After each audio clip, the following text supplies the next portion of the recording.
이제 1월, 12월, 1월에 이제 느려지는 시기입니다, 공사는. 그러면서 작은 잡들을 많이 하게 됩니다. 작은 잡들을 하면은 좋은 이유가 그걸 통해서 저희가 그 커스터머하고 연결도 되고 그동안에 저희도 쉬지 않고 계속 일을 할 수 있고 그러고 이제 그 연결된 커스터머들을 통해서 또 더 큰 잡들을 예약을 할 수 있게 됩니다. 2월, 3월 달에. 그렇게 해서 저희 지금 2월, 3월, 4월 거의 예약이 같이 차 있고요. 그러나 저희가 계속 작은 잡을 받을 수 없는 이유는 비즈니스 모델 자체가 다릅니다. 저희가 작은 잡을 다니면서 가장 많이 듣는 것들 중에 하나가 전에 공사 여기 뭐 예를 들면 문을 하나를 맡겼었는데 공사를 잘못해 놓고 가서 연락을 안 받는다. 뭐 다른 공사를 맡겨놨는데 제대로 안 해놓고 도망갔다. 뭐 이런 얘기들 되게 많이 듣습니다. 그래서 사람들이 이제 공사하는 사람들을 부르기를 무서워하고 그래서 뭐 이렇게 괜찮은 공사하는 분들을 찾으면은 그분들하고 그냥 계속 같이 하려고 합니다. 그렇기 때문에 저희 같은 직종은 레퓨테이션이 굉장히 중요하고요. 커스터머와 이렇게 이 관계를 잘 유지하는 것이 중요합니다. 늘 좋을 수는 없습니다. 모두를 만족하기도 어렵고 실수도 하기 마련이고 재정적인 부분에서 서로 조율이 안 되면 미리 얘기가 안 되면은 또 진행을 하면서 추가적인 재정이 필요한데 컨트랙터가 그걸 얘기를 하면은 클라이언트 입장에서는 불만이 나올 수 있고 저희 입장에서는 또 그럼 돈을 잃게 되고 뭐 그런 아무튼 여러 가지 이유로 관계가 어려워지고 레퓨테이션이 나빠질 수는 있지만은 전반적으로 잘 유지하는 것 그리고 약속한 것은 잘 지키고 하는 것들이 중요합니다. 근데 그렇게 도망가게 되고 할 수 있고 하게 되는 이유 중에 하나는 보통 그런 분들은 라이센스 되지 않고 등록되어 있지 않고 보험되어 있지 않고 그냥 뭐 거의 취미처럼 하시는 주로 이제 핸디맨으로 하시는 분들이 대부분입니다.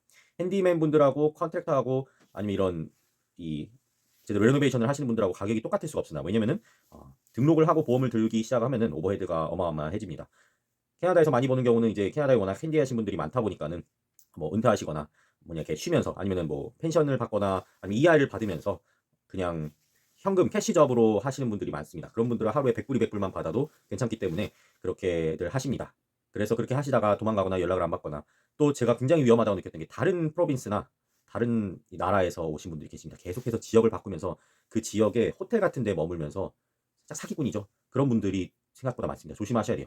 막 이렇게 명함을 받아가지고 뭐 이렇게 보면은 뭐 웹사이트도 있는 것 같고 막 그런데 자세히 들여다보면은 다른 나라에서 다른 주에서 다른 뭐 미국에서 일했던 분들을 많이 봤습니다. 저도 그래서 드라이월 컨트랙터 머딩 하신 분한테 한번 당했습니다. 제마이카에서 오신 그분도 미국 주에서 일을 했던 게 나중에 알려졌어요.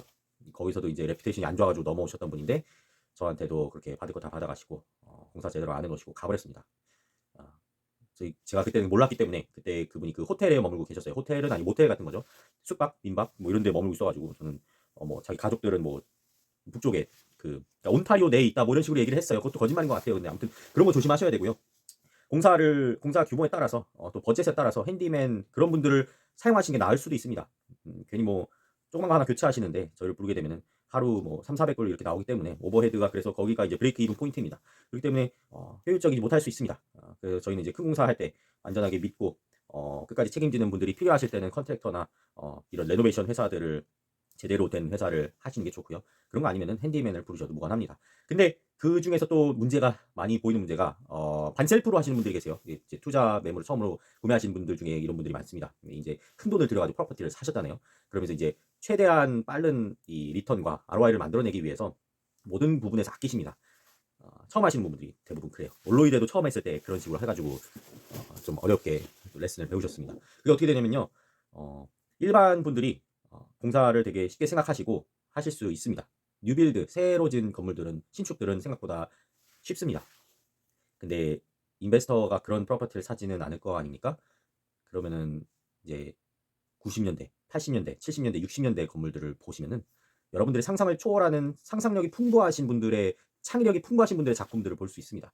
그때는 빌딩 코드가 딱 정해지지 않았고 모든 사람들이 각자만의 방법이 있었어요. 온라인 인터넷에 이렇게 방법을 알려주거나 이런 것도 거의 없었기 때문에 그냥 자기 마음대로 합니다. 이거를 뜯기 전에는 모릅니다. 벽을 뜯어보기 전에는. 그렇기 때문에 20년, 30년 하신 분들도 뜯어보고 그때그때 그나마 그런 경험이 있기 때문에 그때그때 융통적으로 이렇게 해결해 나갈 수 있는 거지 모든 것을 예측하고 준비해 놓고 시작할 수가 없습니다. 그런 공사는 오래된 건물들 공사는. 근데 그거를 집주인분이 혼자서 하신다는 거는 말이 안 됩니다. 절대 못 하십니다. 반셀프로 하셔가지고 그 분야별로 전문가를 불러가지고 하셔도요. 순서가 뒤바뀐다든지 이 공정이 딱딱 맞춰지지가 않습니다.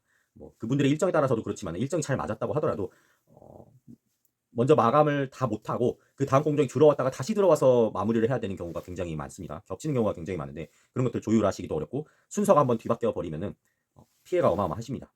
그렇게 되면은 마감을 제대로 못하게 된다든지 고치려면은 결국 다시 처음 그 올바른 순서대로 하기 위해서 다시 드러냈다가 해야 되는 경우도 있습니다. 그렇기 때문에 이런 부분들을 혼자서 일반 분들이 공사를 처음 해보시거나 투자 처음 하신다는 분들이 하는 건 절대 불가능하고요. 이런 일로 인해서 제가 중간에 투입되는 경우가 많은데 해보다가 안 되면 중간에 부르면 되지 이렇게 생각하시는데 중간에 저희가 들어오면요. 그 이전에 했던 작업들이 저희한테 크게 도움이 되지 않습니다.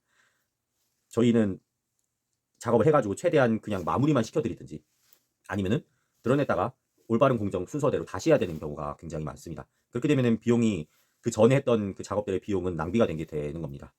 그런 경우는 별로 좋지가 않고요.